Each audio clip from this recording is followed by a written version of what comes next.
welcome to this lesson in awakening, which I'm calling There Is Only You.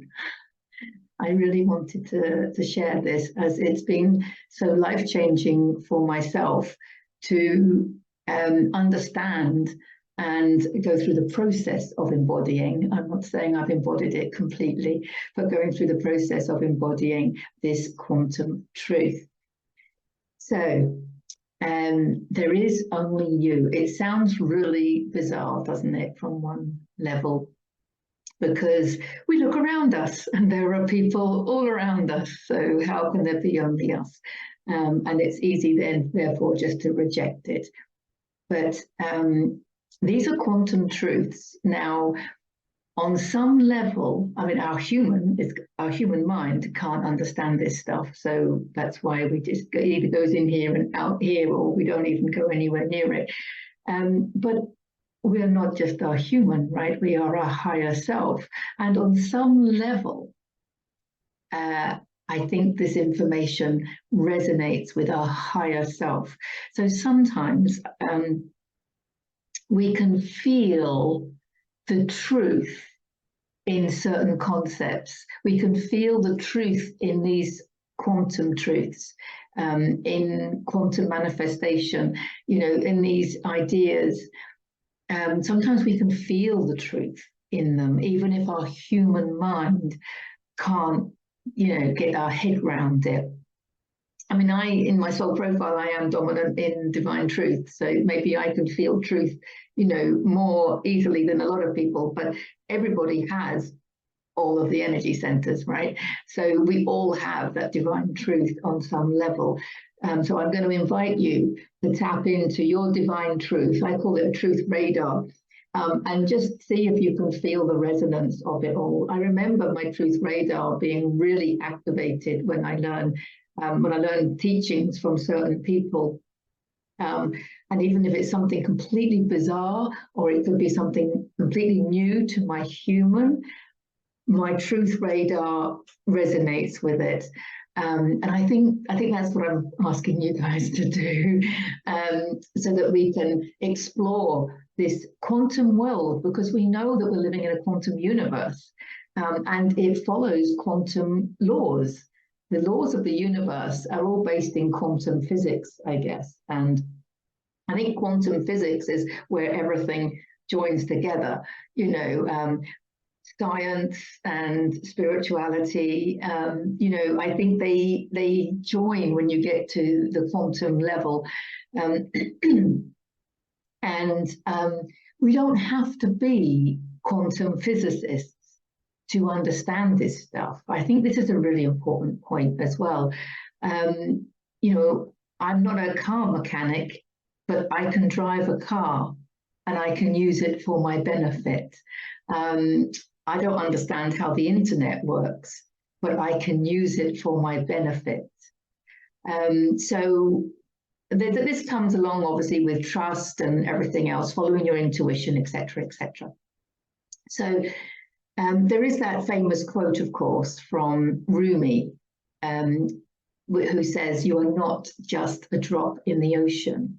You are the whole ocean in one drop."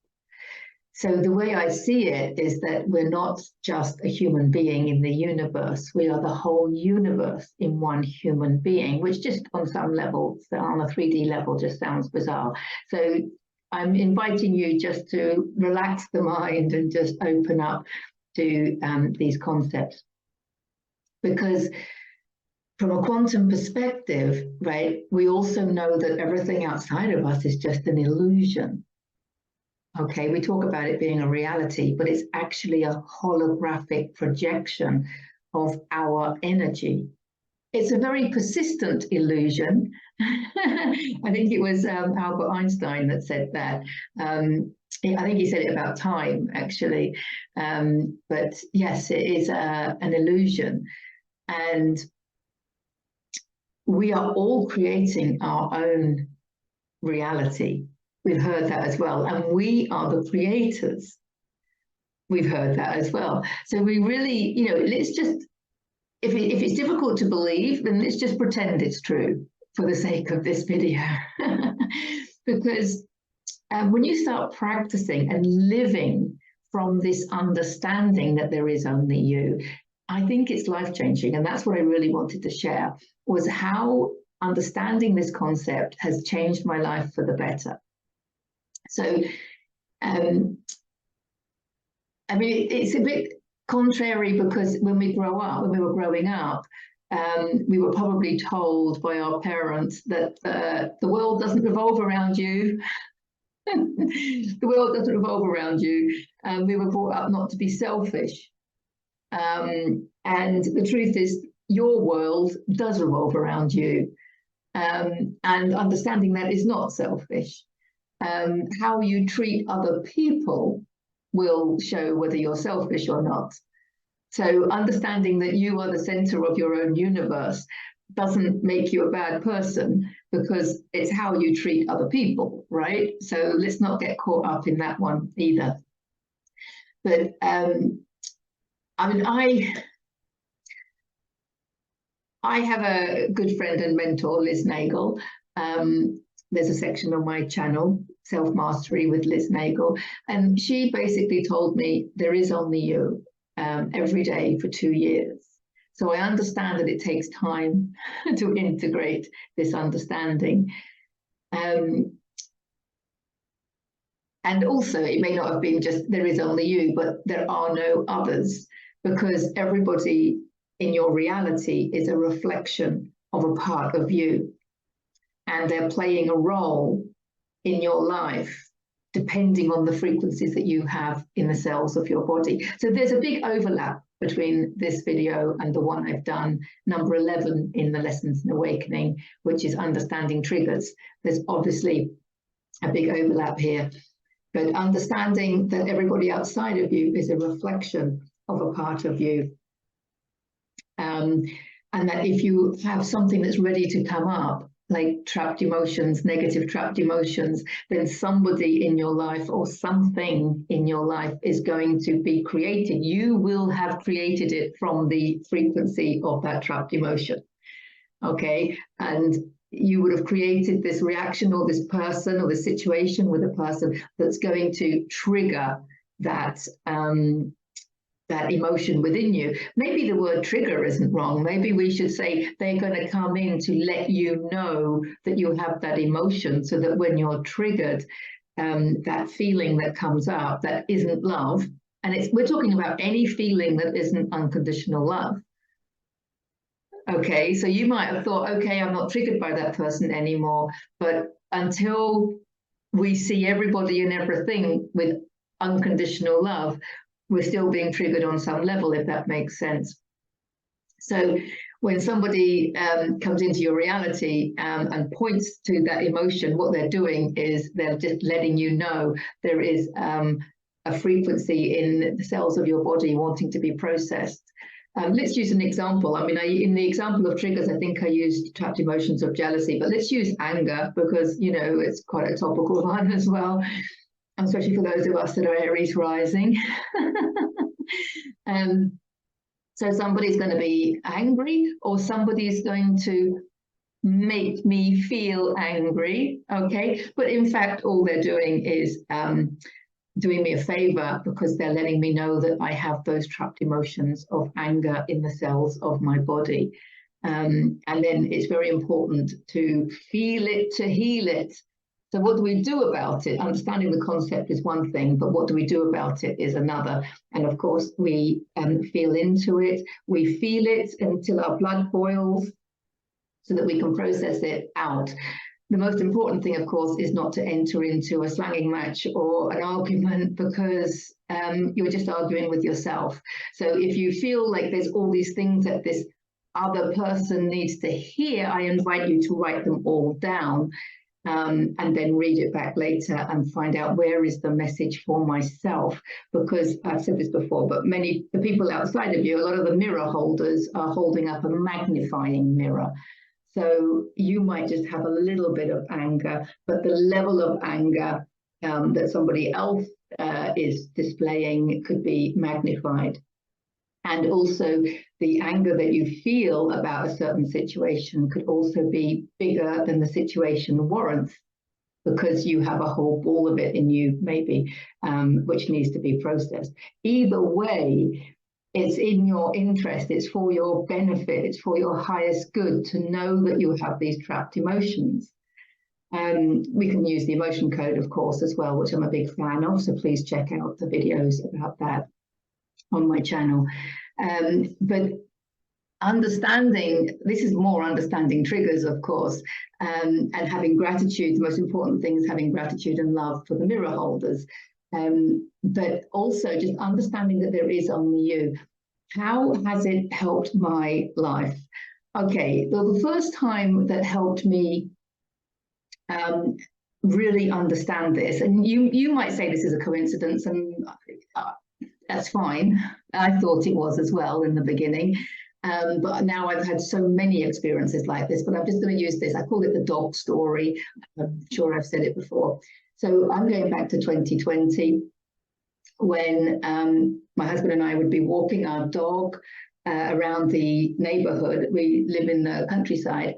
So there were dogs in gardens that were second homes. They were like, you know, summer houses. And people would usually come just at the weekend and feed these dogs. And because of the lockdown, people weren't coming.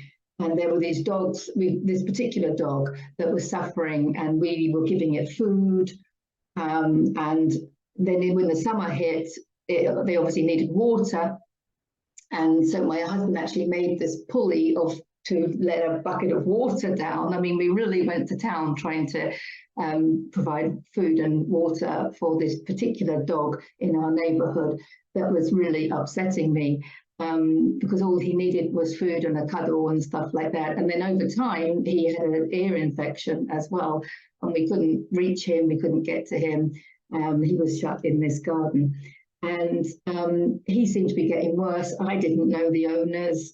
I didn't really know what to do. It was making me upset. Okay, and I just happened to be having a planned Zoom call with the lovely Liz Nagle, and I turned up a little bit late and upset, and I was explaining to her about this dog, and it was upsetting me so much. Literally the sadness, I could feel the sadness, and I didn't really know what to do about it. Anyway, so she started to tell me that there was only me, the dog didn't really exist. What did exist was my sadness, and that my sadness created a sad situation outside of me. That was really hard for me to get my head around, but I acknowledged the sadness. I was feeling the sadness, so I acknowledged that. And because Liz and I are both energy healers and, you know, experienced energy healers, we could work together on finding the origin of that sadness. It had nothing to do with the dog. It had nothing to do with anything in that now moment. It was a past energy from the age of 19 or something. This is why I'm a big fan of the emotion code, of course, because we just use it in these situations. But there are many ways that we can release trapped emotions. I want to make that clear as well. Sometimes just acknowledging them, inhaling, exhaling, you know, can be enough. It depends kind of on your level of consciousness and your belief, obviously. So I processed that sadness, and I literally said to her, so are you telling me now that that dog's not going to make me sad because I don't have the sadness inside me? Are you telling me that that dog's going to be okay? Because, you know, if he's not okay, I'm still going to feel sad, right? I'm like, are you telling me that he's going to be fine? You know, really? He's just up the road. Shall I go and have a look at him? I was like this. And this was just like, we'll see, because, you know, maybe there's more sadness, maybe there's anger, maybe there's other things inside of me that will create a situation outside of me. But anyway, I was very intrigued. Anyway, the next day we went for a walk, and as we got to the dog, another neighbor of ours, who we were more friendly with, was walking up the hill, jingling some keys. And I was like, what's that? What are they for? And she said, I got hold of the owner. I've got the keys to the gate. We can go in and see the dog. And she said, I'm going to be feeding it every day. I've got some cream for his ear. And we went in and fed the dog and hugged the dog, put the cream on the ear. And she then, because it wasn't my responsibility to do that, of course, but she, as a neighbor, she lived much closer and she had the keys and she was going in to feed him every day and to give him attention. So anyway, you could say that was coincidence, but I have 101 stories since that. That was the first time I understood this concept. That was the first time it really hit home to me. And I've got 101 stories that where when I have released the emotion or the belief from within me, whatever was causing it or creating it, or I should say being reflected back to me, changed. So it's really, really true that when you change, if you want to change something outside of you, you have to change it on the inside. We've heard this. These are all quantum truths that we've heard for so long, but it's just so difficult to really see how they're true. Do you know what I mean? How to see how they're true. Because there's also this idea about what you resist persists. So if you have resistance to something outside of you, I had resistance to the way the dog was being dealt with, you know, but if you have resistance to something outside of you, if you have resistance to the way someone is behaving, it's wrong, it's bad, it shouldn't be. We have to stop it. Okay? Then it will persist. And I've seen this in general. I've seen this in many areas, but the one I'll mention, because I think it's quite common for a lot of people, is the animal cruelty, especially here in Spain. But it's difficult to believe this when you're stuck in there. But if you have an issue, right, you have a resistance to the way animals are treated, they will carry on being treated like that. I know this sounds harsh and it sounds back to front. And this is why this concept is so important. And how do you get your head around that? Because obviously we can't love animal cruelty, obviously not. But what helped me was to see it all from a higher level of consciousness. Because I went through a stage of really suffering because of it. I remember again walking the dog one day and we walked past a campo, a field, an orchard, and I could hear these kittens crying. And when I looked in the campo, it was a big fence, so I couldn't reach them. There was like 1 day old kittens, but one was over there, one was over there, and one was up there lying on their backs crying. Now, there is logically no way that they got there unless a human had picked them up and thrown them over that fence. And it just upset me so much, even though my husband's telling me, you know, you can't save them, they're 1 day old, if they haven't got the mother. And I was like, yes, I know, but I was so distraught, you know, and I went to find the house which belonged to the orchard. I mean, it was quite a big space. It wasn't their doing, of course, it was somebody else that had thrown, I'm assuming, the cats over. And so they've got this crying English woman on their doorstep saying something about kittens in the garden.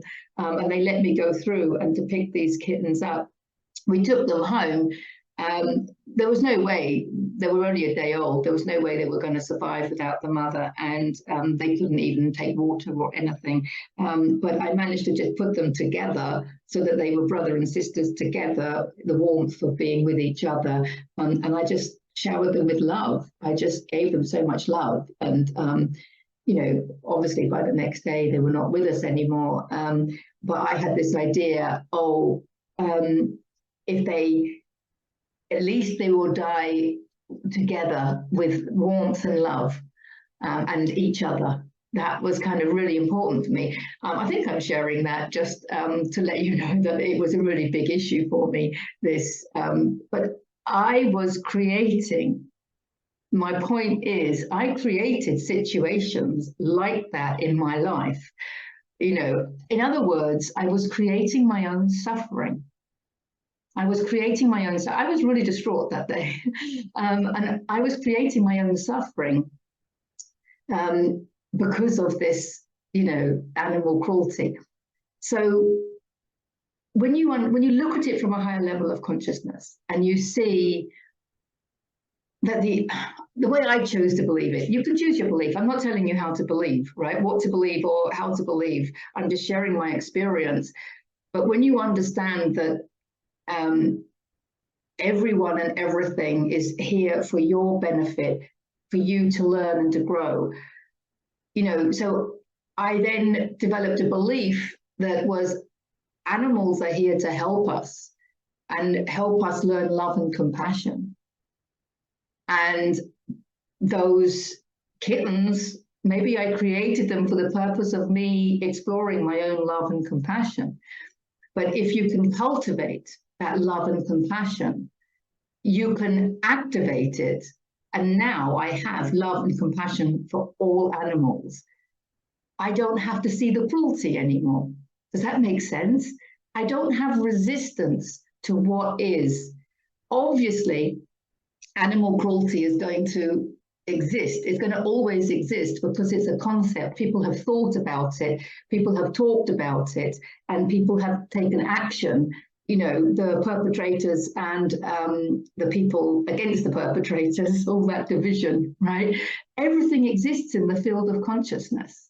There are infinite possibilities in the field of consciousness. So obviously there are unpleasant experiences in the field of consciousness. We can't eliminate them. Everything is energy, and everything is energy, and you can't stop it. All you can do, everything is vibrating at a certain frequency. That's a low frequency. What you can do is raise your frequency so that what you experience is a reality whereby those actions don't exist. But the whole thing outside of us is an illusion anyway. And this really helped me with this, there is only me. So actually, this comes to the quantum physics of if a tree falls in a forest and no one witnesses it, no one observed it, did it really fall? And this is also the cat in the box, isn't it? Where, you know, is there a cat in the box or not? If you can't see it, does it really exist?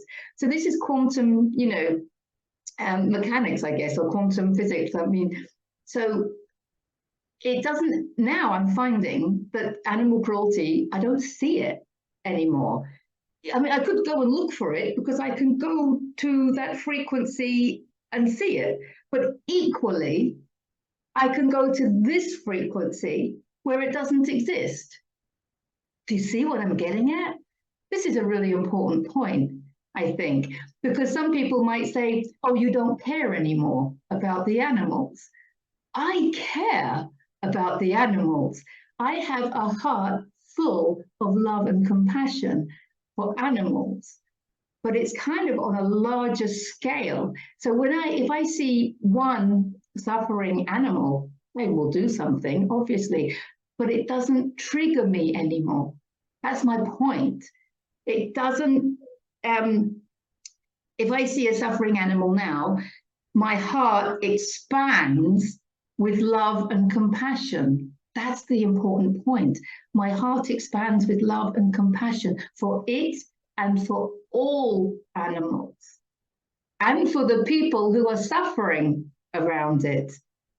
Do you see what I'm getting at?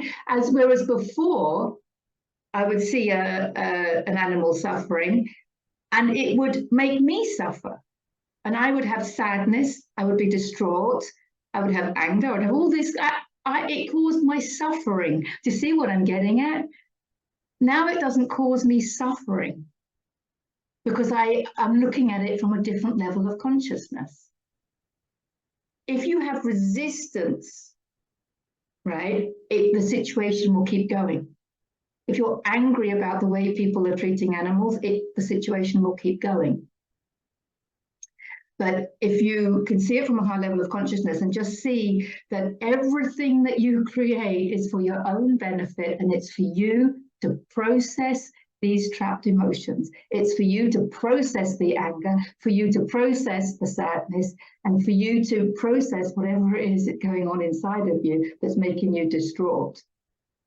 The bitterness, the resentment, all of this is to process it. What do I mean by process it? I mean, feel it to heal it.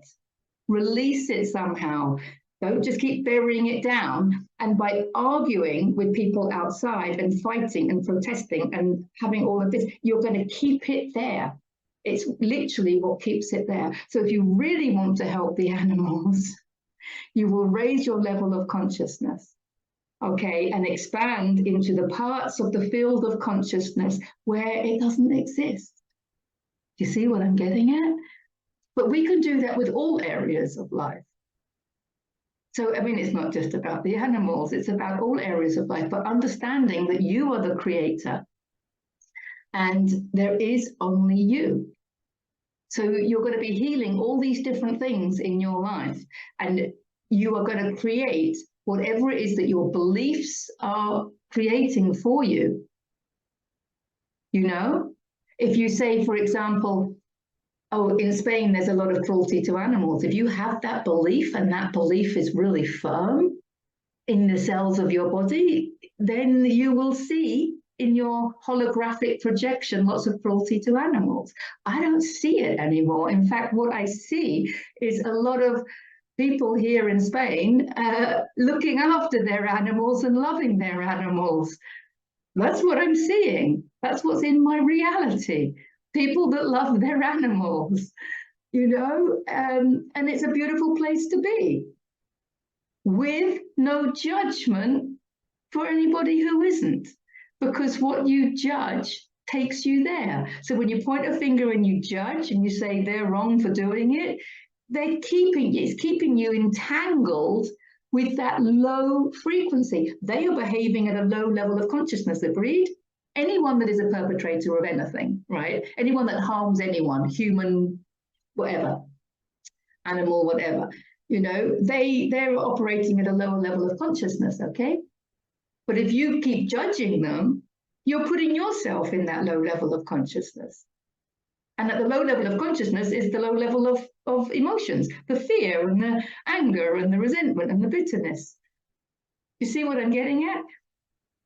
So when you can look around you and see everything with love and appreciation to the people that are looking after their animals so beautifully, and that it's a joy to see, that's what you're going to, you take yourself there. You take yourself to whatever it is you judge. And if that's the world you want to live in, take yourself there. Look for who's looking after their animals. Look for who's doing whatever it is you want in your reality. Look for it outside of you. Look, and then take yourself there. Isn't that lovely? Judge it positively, if that makes sense.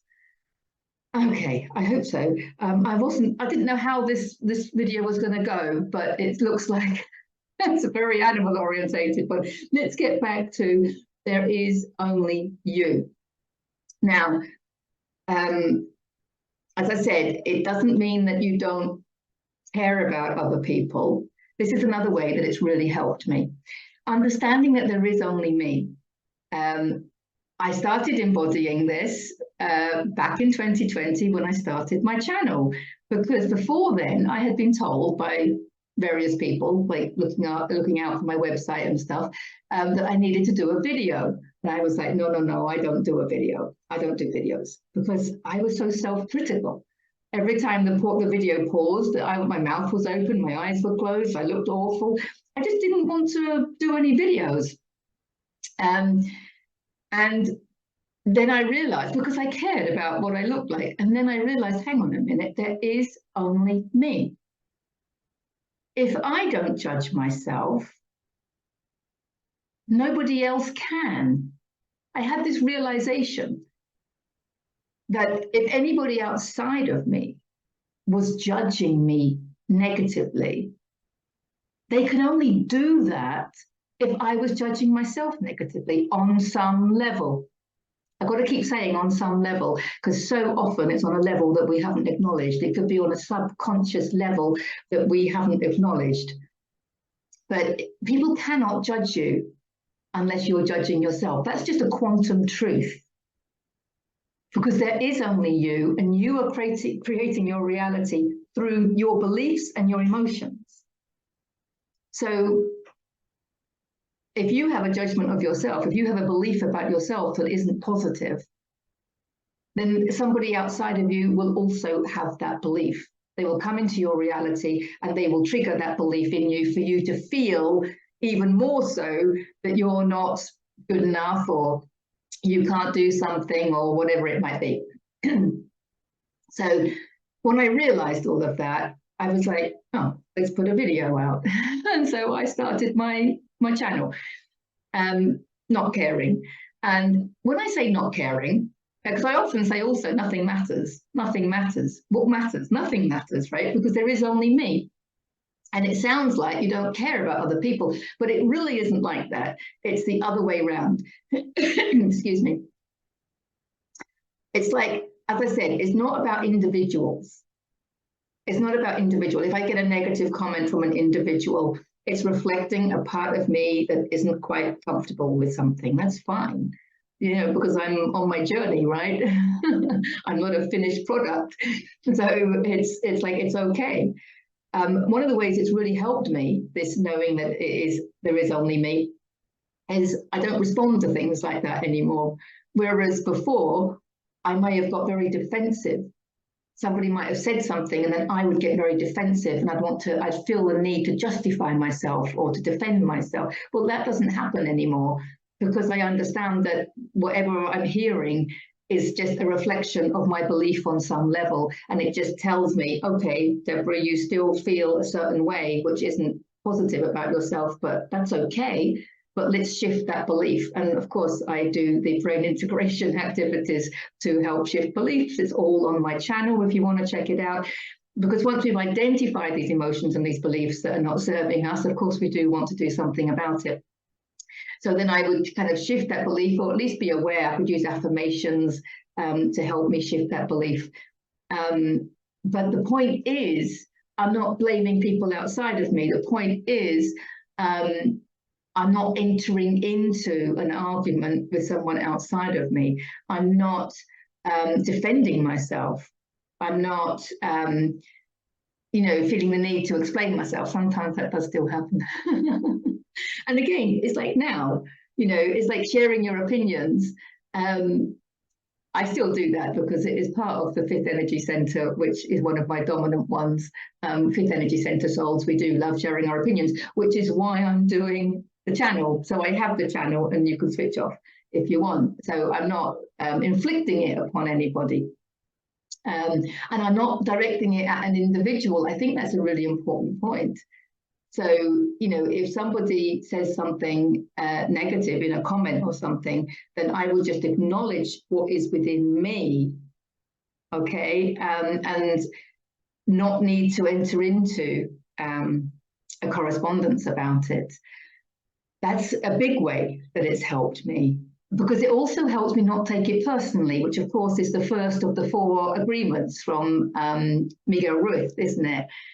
Don't take things personally.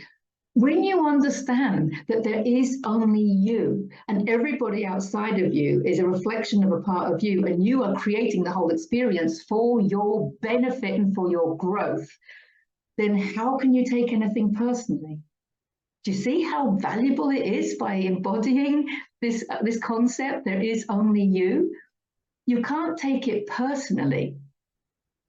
When you realize that it's all you that is creating it, and you're creating it for your own benefit. So there's another advantage of understanding that there is only you. So I think that's a really important one. It stops you also from seeking approval. This is another one. how often do we seek approval from other people, especially our parents and our families, but also being liked?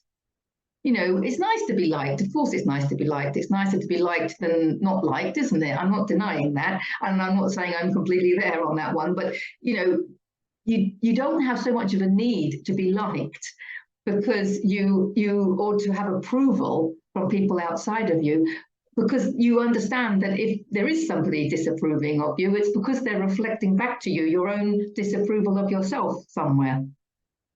So once you approve of yourself and you embrace all of who you are and you love yourself as you are, and the way that you are may not be the way that you thought you were going to be. That's a really important point as well. It might not be relevant for this video, but I feel that it's important to say it. The you that you're learning to love completely now may not be the you that you thought you were going to be when you were growing up. I think that's an important point, yeah. But approving of yourself is the most important thing, because when you learn to approve of yourself, the people outside of you will start approving of you too, especially parents. And I had this experience myself, you know, with my lovely mum, who, you know, I'm not living the life that my mum thought I would live. And I thought that she didn't approve of the way that I lived my life. But once I realized who I am, you know, and this lovely quote from Paul Selig, I know who I am, I know what I am, I know how I serve in truth. Beautiful quote there from Paul Selig. But once I knew all of that and was happy with who I was, you know, my mum was so full of joy to see my health and happiness. She actually said, I've never seen you so healthy and happy. And it was an interesting experience for her to see that. And I'm sure it was because I had learned to approve of myself. And so everybody outside, you know, if there is somebody disapproving of me, it's not coming into my reality. It's not there. So this is again about loving. We talk about this. The more you love yourself, the more loving reality you're going to have. This reflection business. So if someone says something and you feel the need to give your opinion, you can give your opinion, of course.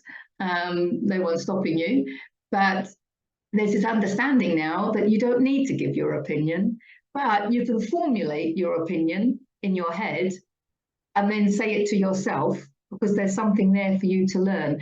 Because I think what we also do, I think our higher selves create situations for us to practice our spiritual growth and to practice embodying these concepts that I'm talking about, like there is only you. So you will have plenty of opportunity, especially if you've been listening to this video still, you will have plenty of opportunity to be able to practice this. And so what your higher self is going to do is to create all these situations in your life whereby, hang on a minute, I'm going to look at this from a higher level of consciousness. I'm going to use this experience to release trapped emotions, or to release a limiting belief, and I'm going to have gratitude for all of that.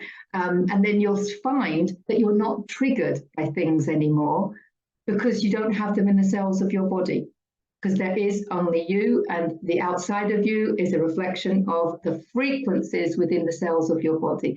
So if you hit the level of love, joy, and peace on the chart, on the scale of consciousness, then you will experience love, joy, peace outside of you. It's all a learning curve. It's all about self-realizing. It's about acknowledging the emotions, and it's not easy. We've buried them deep. You know, the programming is so deep that you know, it's difficult. It's not easy to get out of denial. A lot of people are in denial about their true beliefs and the emotions that they're carrying around in the cells of their body. We need to get out of denial. I have a video about that in the Lessons in Awakening. And we need to learn different ways of processing it. You know, on my channel, I show the emotion code and the brain integration activities, but also looking at things from a higher level of consciousness also helps us process stuff. But there are many other ways, of course, out there, and lots of people offering various different healing modalities. So it's important to understand it all, and to see it from that higher level of consciousness, because that's where we're going with this. So there is only you. The other advantage, of course, of understanding that there is only you is that you are taking radical responsibility for what you create. That's the most important point, is it helps you take radical responsibility. It helps you take responsibility for everything in your reality, including the stuff in the collective, because together we're creating the collective. Individually, we're creating our own reality, but together we are creating the collective. And there's some things going on in the collective that you don't like.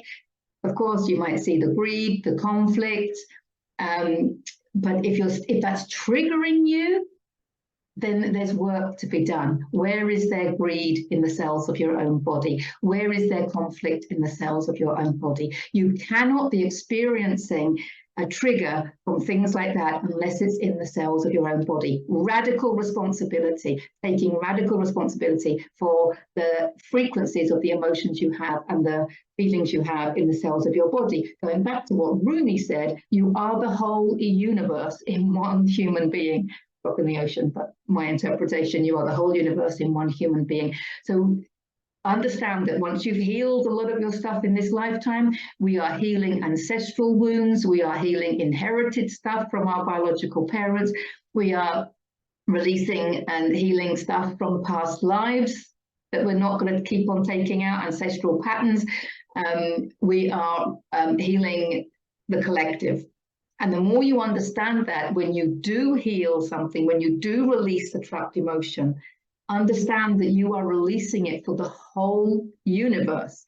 When you can get your head around that, then you are a super powerful healer. That's what you came here to do. So you feel the emotion, you're focusing on it, it will get intense, and then you can exhale it out, and you have healed that, not only for yourself, but for your ancestral line, for the collective, for the whole universe. And that is where, that's what we came here to do as light workers. So yeah, it does seem to keep going, but the difference is you're not triggered by so many things, and life does get better and better and better as you go on, because the more love that you have for yourself, the more love in your life, the more you realize that there is only you. So why are you worried about all these things that you've been worried about for so long? You can just let go of the worries, you can let go of the fear, because why would you create something bad for yourself? You wouldn't do it. So just release the fear, because the fear in the cells of your body is what's going to create fear outside of you. So release the fear and embrace whatever comes, and understand that your higher self is taking you where your soul wants you to go. So it might not be in the direction that your parents had laid out for you. It might not be in the direction that your programming had in store for you, but it will be the direction that your soul wants you to go in. So it will be your destiny, and that will make you feel good. That is where alignment to your divinity can be found, and that's where your love, joy, and peace can be found. I hope that makes sense. Radical responsibility for your own creations, realizing that there is nobody else, that there are people that we have agreed to incarnate with, to play in our games. It's like you're wearing a virtual reality headset and we're playing a computer game. It's really like that. And I think it's really important to point out now as well that everybody is playing a unique game, because we are the whole universe wanting to experience itself and wanting to experience everything, because it wants to expand. Okay, now, because it wants to experience everything, that's why we're so unique. So I'm experiencing my reality so differently from other people. You will be experiencing your reality like nobody else. So although it's nice to meet like-minded people, we're never going to meet people that are exactly the same as us, exactly the same. No, no, no, because that's not what we came here to do. We came here to be fulfilled in our uniqueness. Now, when you understand that, it really helps, because it stops you from arguing with people. Like, there's a big, you know, people are arguing like about veganism or being a carnivore or what have you, you know, and it's like, it's so irrelevant, right? Because obviously these people, their soul needs them to do that, wants them to do that. They have been led down that path by their intuition or their soul. And even if it's, you know, from programming or what have you, it doesn't matter. We're not judging anything. Why do we have to judge everything? There's no right and wrong, but there is a right for you, because your soul is guiding your human through your feelings and through your heart. So when you feel a resonance with something, your soul wants you to do it. And when you have a feeling that comes up, that is your higher self talking to your human. So if it feels good and exciting, your higher self is asking you to carry on doing that. And if it doesn't, then don't. But it doesn't mean that other people have to do what you're doing. So, you know, I don't eat meat because my soul goes, oh, that's yucky. But the next person can eat meat. My husband eats meat. I don't judge him for that. Doesn't make his soul go yucky. That's his path. You know, he's following what his heart is saying, and I'm following what my heart is saying. The most important thing is that we don't judge. But when you understand that we are the whole universe wanting to experience itself in different ways, it makes perfect sense that we're all so different.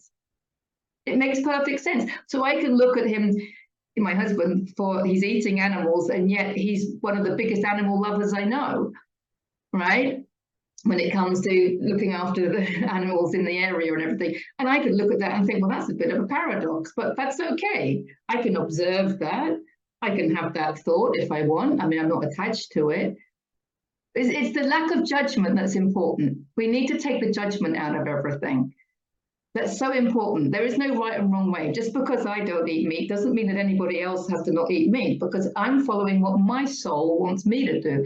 And he's following what his soul wants him to do. So what's beautiful about looking at things from this level of consciousness is that you just stop arguing with people. There is no right and wrong. It's another beautiful quote from Rumi. He says, there is a field beyond right and wrong. I'll meet you there. Well, I want to live in that field.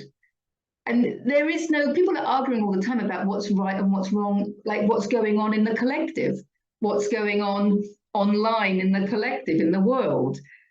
Again, a lot of it is designed just to divide you, right? And a lot of it, is it true or is it not true? There are infinite possibilities. We're all creating our own reality. We all see life differently, and we're meant to see life differently, because we're all so unique and we want that experience. So my interpretation of an experience is going to be so different from somebody else's. You know, so there's no point in, you know, agreeing. Like if you, even people that have the same experiences, their perception, their memory of those experiences will be completely different, because everyone's seeing everything through their own filters. When you understand that, you just don't have to argue with anybody about anything, do you? It doesn't matter what's going on in the collective like that, because remember what I said, everything exists in the field of consciousness. So we can focus on the things that we don't prefer, the things that we don't want in our reality. But if you focus on them with judgment, it's going to keep you there in the murky water, which I've referred to before. Otherwise, you can swim into the lovely, clear, blue, warm, pure water without judging anything or anyone. And everything exists. So we need to stop trying to change the stuff. We need to change us, raise our frequency, expand into higher levels of consciousness. By raising your frequency, one of the best ways is to release the thoughts that are at a low frequency and release the emotions that are at a low frequency. Of course, by doing that, you're going to raise your frequency. And by at least being open to believing these quantum truths, even if they're difficult to get our head round, but being open to the quantum truth of there is only you. So you're not being selfish. You owe it to yourself to look after yourself, and the outside world, including your family and your children, will all benefit When you step into more authenticity and you step into more of your divine power, the world around you will change because you will be swimming into the higher frequency and the higher level of consciousness and creating your reality from there, which is where heaven on earth comes from, because heaven on earth is a level of consciousness. And when we all hit that level of consciousness and access the reality at that level of consciousness, that will be heaven on earth. Again, what does heaven on earth mean to you? It will mean something different to all of us. So what will actually exist in that reality will depend on you and your soul's desires. But it will be a reality based on love, joy, and peace. And that is what I wish all of you. Love, joy, and peace. Thank you. See you in the next video. Bye for now.